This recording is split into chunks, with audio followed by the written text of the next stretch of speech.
Designer notes subject 35.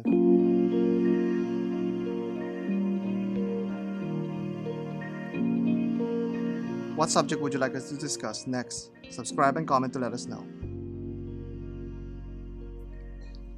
Here at Apple, we recognize that our faithful supporters will line up for the next Apple Watch release. But there's a large number of you out there that prefer timepieces coming from the Swiss Alps, the Orient, and occasionally from Deutschland. But this Friday, we intend to change your mind with our new Apple Watch Series 6. Like what he said. The Apple Watch has been called many things by gadget fans, and with its ability to add apps, it can be called hundreds more. But many watch enthusiasts have always had one thought in mind about the Apple Watch: phone extension. Let's see if the Apple Watch Series 6 can break away from this impression. The new Apple Series 6 is now equipped with a health sensor that measures your blood oxygen level at an astounding 15 seconds. Clearly, Apple is more and more creating a powerful all-in-one health device with the Apple Watch. There is an onboard fitness app that is now being paired not only with your phone, but also a whole new fitness subscription plan and program. They are also releasing this with a new family plan that will enable an Apple Watch to become a miniature phone with messaging and other apps for just the cost of another Apple Watch. The chip is improved as expected with tech devices, and it is now including an always-on altimeter for those who would actually use it.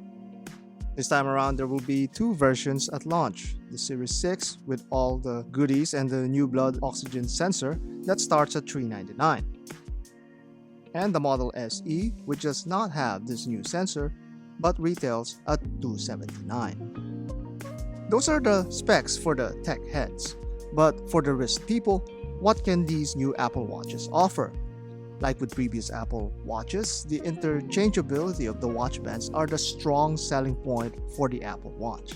This year, Apple added a new solo loop band, and this was presented as if it's the end of resizing bands to fit all wrists. But it turns out that you need to pick from a collection of preset sizes.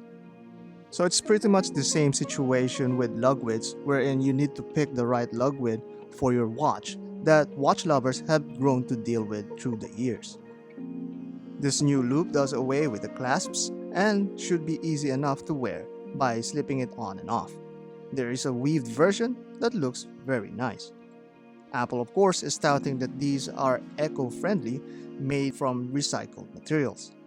This, along with the countless available watch bands from both Apple and third-party manufacturers, the possibilities are endless. Along with the new watch bands, there are also new cases to mix and match them with. The company debuted two new colors while updating the older ones. They have this new blue aluminum case that's never before seen in the Apple Watch line, and they have the product red models that sports the bright red motif. As mentioned, these would come in aluminum, but there are also stainless steel models. These steel models come in silver, graphite, and gold tones.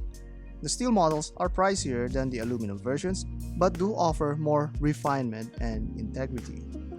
There are two sizes to choose from: 40mm and 44mm. The watches are waterproof for 50 meters only, and it's not going to replace your trusty diver anytime soon. Here's looking at you, Seiko.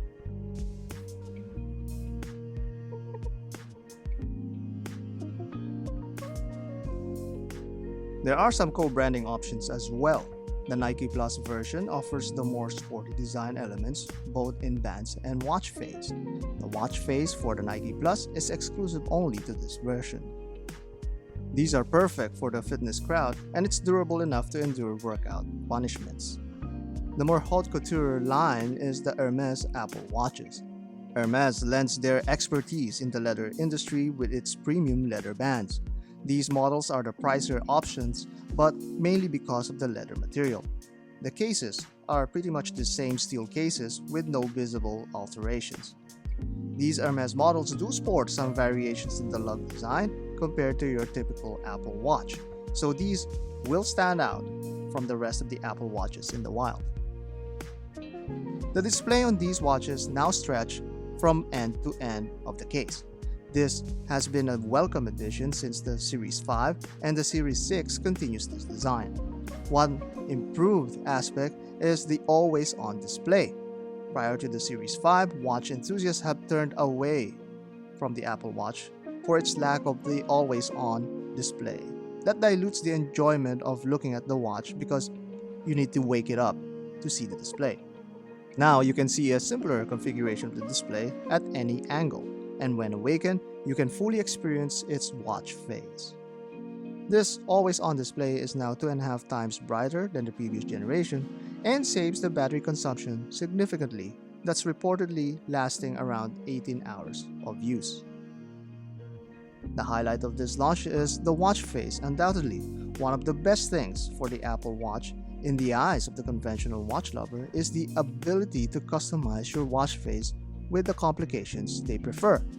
There's already a large pool of complications available, and you can place them easily on the watch face design of your choosing.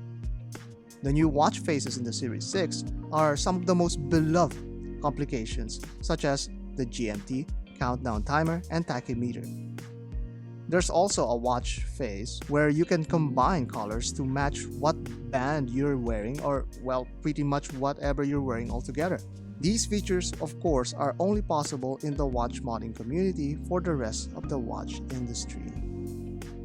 Are all these features enough to entice watch lovers to try out the Apple Watch? Yes, some will be swayed to own one. For one, it's relatively affordable compared to what a typical watch person would pay for. At less than $300, the point of entry is cheaper while retaining most of the watch features. The resale value is also pretty modest, with a lot of people aware of the Apple Watch and willing to buy one. Compare that to your typical Tissot's and Hamilton's, you'll be able to resell your Apple Watch in no time.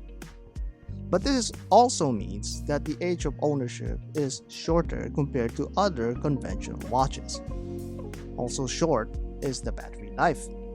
G-Shock fanatics can rest easy because their rugged digital watches will outlast any high-spec Apple Watch.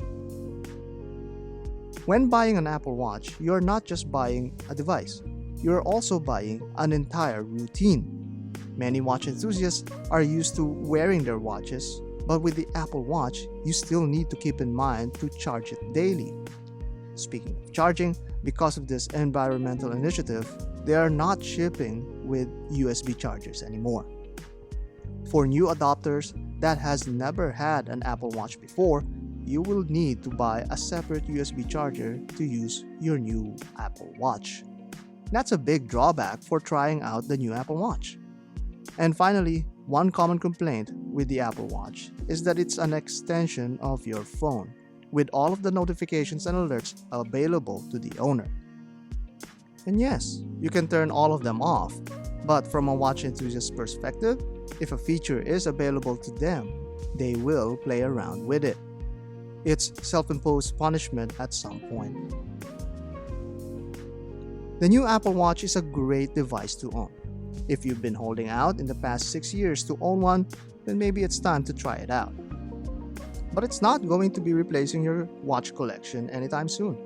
Heck, you might not even store it in your watch box. But maybe that's the best way to own one. It could be your tool watch for work, play, and other information-heavy situations. It may not change your mind, but it may be another device that you can welcome in your life. Whether that's a good thing or not is totally up to your $300.